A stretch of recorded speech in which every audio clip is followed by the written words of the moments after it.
Welcome to Thursday Train. Today we're going to be trying to understand Shelee art style layer consistencies. Okay, today we're going to be doing another bloom, and I'm going to be using a color scheme that I used, I think, last week, and I just wanted to see what kind of results I get, see if I get similar results to what I had for that one. Smash that subscribe button if you haven't already done so, and ring that bell to make sure you get notifications of future videos that I put out. Okay, let's get started. Components.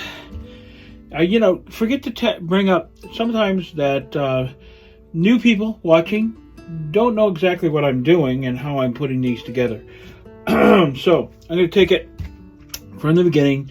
I'm going to talk about each component as I put it down. I'm going to try to do this quickly and see if I can get this video together very quickly. So here we go.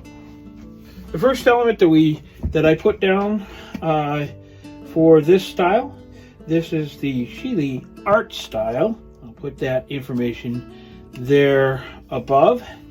I learned this about, almost coming up on 4 years ago. This is Glitten Essentials in Eggshell. It's a low sheen house paint. The only purpose of the pillow paint or the base paint, as other people in other disciplines call it, is to let my colors float. Give me something for my colors to sit on top of as I work with them. It allows it to flow. So that's the only purpose of the pillow paint. The consistency of the pillow paint is extremely important. It needs to be thick enough that it holds up the layer, but thin enough that it actually moves.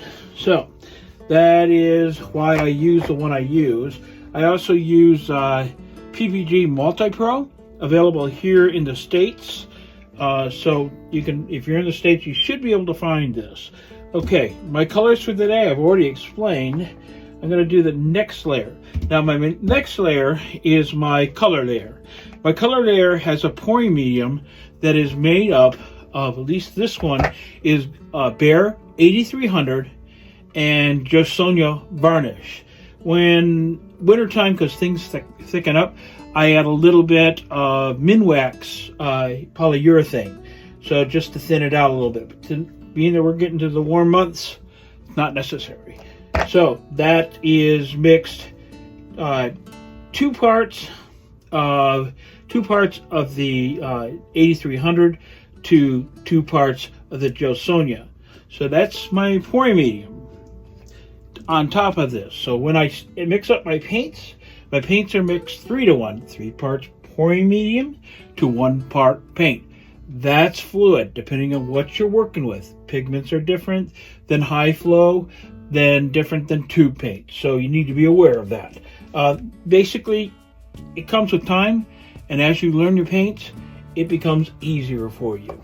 Okay, so my color, let me see, which one do I want to put down first? Let's go light to dark. This is Indian yellow hue by Golden. Give it a quick turn. Generally speaking, when you are making up your paints, it is always best to let them rest, because as you mix, you introduce bubbles.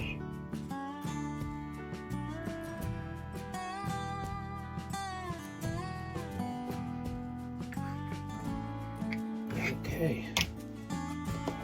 People have asked me, what is this that you put this into? That is just water. I put my sticks in there just so that I have something to keep it from solidifying in case I forget to take care of it afterwards. It won't harden up and be harder to clean. Next I'm going to go with is, this is Quinacridone Burnt Orange. Kind of looks a little red. Let's see. Last time I did this, I put too much of this down because it just took over, which is fine because that piece actually came out beautifully. But this time I want to try it a little different. Okay, I want to do my actual lightest color next for a couple reasons. This color, although it has some pearl medium in it, it's not really all that shiny. And plus it will break it up for the next layer. So this is a combination of several different paints. So that will be down in the description below. This paint is a combination of Latte, Whitehaven, and Simplicity, all three by this little piggy. I also have just a touch of Burnt Umber by Josonia. When I say just a touch, I mean hardly any. I mean, I thought when I put it in there, oh, it's not going to be enough to do anything with it. I came up with this beautiful tan champagne color. Definitely pearlesque. I wish I had written it down, because this is an amazing color.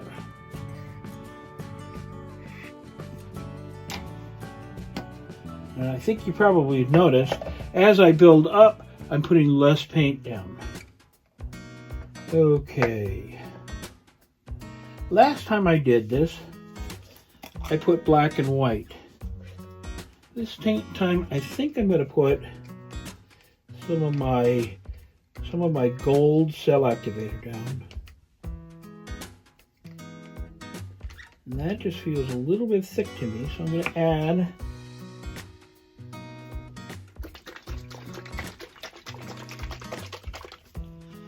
just a little bit, not much, of my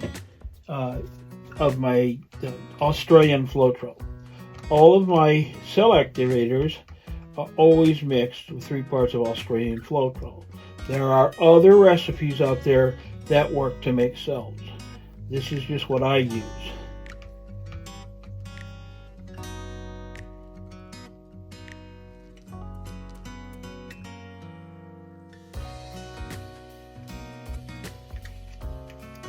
This is Lamp Black by Amsterdam.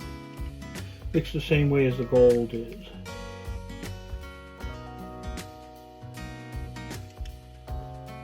What do y'all think? I think I should put some white on top of that, or just leave it as is. Let's try it as is.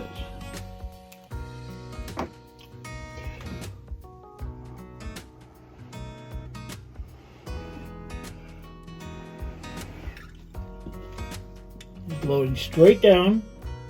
Wait here just a second, let it gather underneath, and now blow it out.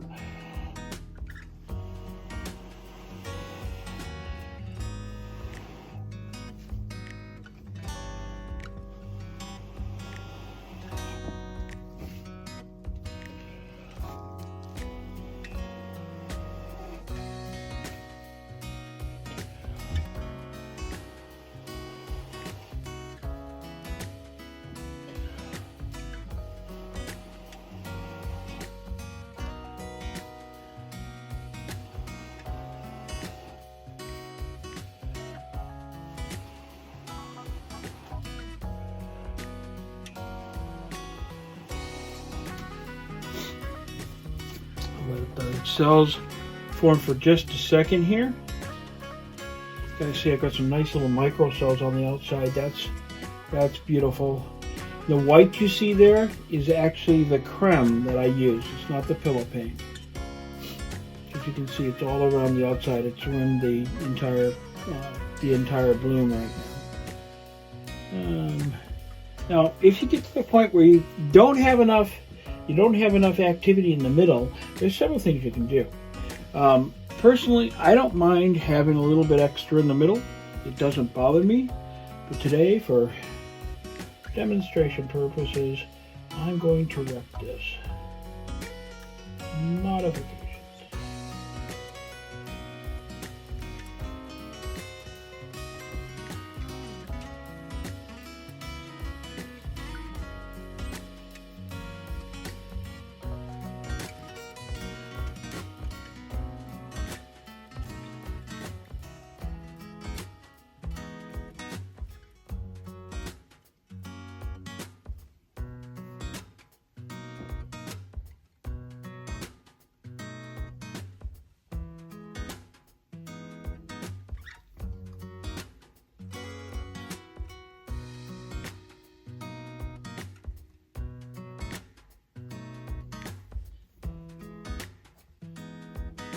And all I'm doing is I'm just having fun with the paint. I'm looking where the natural flow of things are, and I'm pulling in from the outside. Putting my little dipsy doodle in the middle. So I think that should be okay. Now the thing is, I could do more on the outside, maybe pull it out, but chances are, the way this will work is that's all going to spin off on the outsides.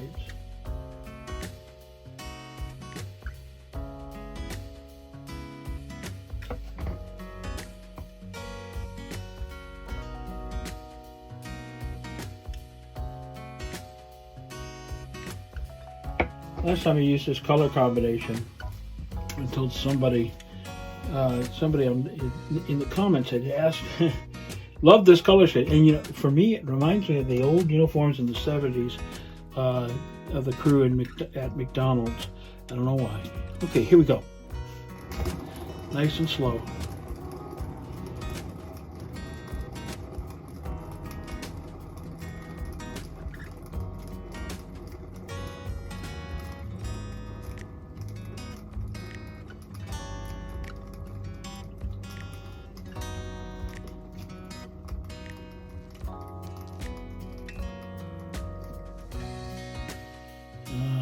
People ask me, where'd you get your spinner? This is a Jessica Winterstrom at Winterstrom Art.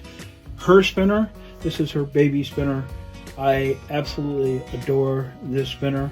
I've used cake spinners in the past, so they all work, but you know, we all have our preferences.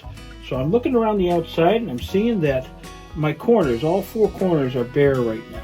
So what I'm gonna do is I'm just gonna pick up a tool, gather some of this paint that is already spun off, and just come in and place it on that corner. And I'll do the same thing all the way around.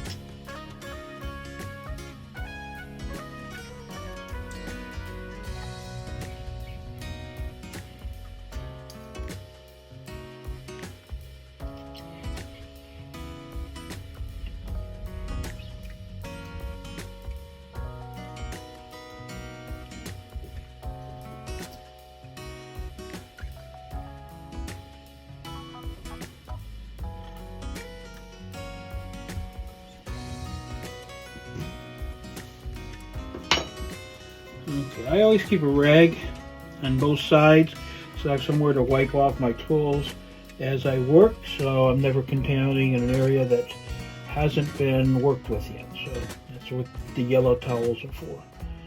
Okay, now we need to spin this out just a little bit more and start getting some of the paint off.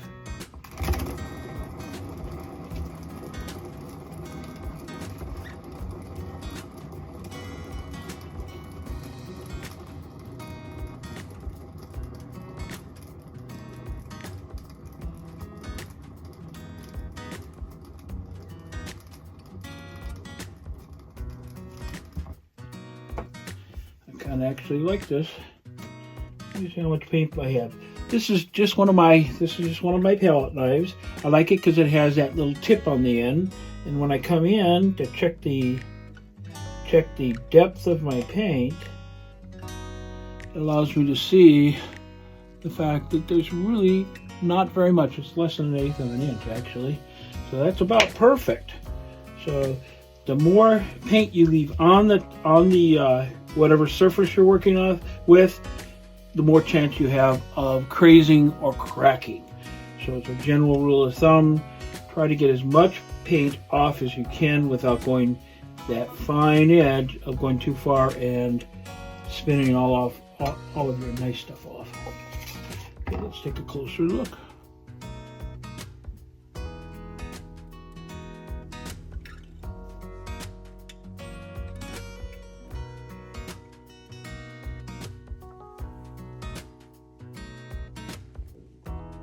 I gotta tell you, I really think this one dried probably the best of any of them I've seen recently. All of my cells maintained their shapes, a little bit of wonkiness there, but not bad. I don't generally show dry results, but these last few have been so spot on And I don't think I could be complaining much about them at all. I kind of like them a lot. So, very good. I want to thank you for being here today and hope that you got something out of this. Until next time, bye for now.